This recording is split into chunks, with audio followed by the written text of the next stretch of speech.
পুজোর পরে ফল প্রসাদ বিতরণ হয়। যে ফলগুলো আমাদের মাকে দিচ্ছে, যারা ফল দেয়, প্রচুর পরিমাণে ফল মানে ফলের গোডাউন হয়ে যায়, আড়ত বলতে পারেন।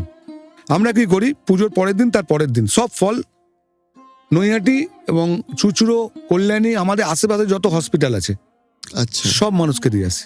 আপনি জানেন তো, একটা অসুস্থ মানুষ যখন বড় মায়ের ফল পাবে বা কোন ঠাকুরের ফল পাবে, তার মনে যে একটা শান্তি পাবে না, তাতে তো রোগ 50% কমে যায়। মানসিক শান্তি, মানসিক শান্তি যেই পাবে না, তার রোগ 50% কমে যাবে। একদম সঙ্গে আমরা একটা করে ছবি দিই মায়ের, শুভকামনায়। এটা হলো। তারপরে আমরা ভোগ ডিস্ট্রিবিউট করে দেবো। রাস্তায় মানুষ ভোগ পাচ্ছে এবং নৈহাটির প্রচুর মানুষকে আমরা ওই দিনকে প্যাকেট করে ভোগ পাঠাই। রাত্রের 9টার সময় আবার পুজো হবে, একটা আরতি।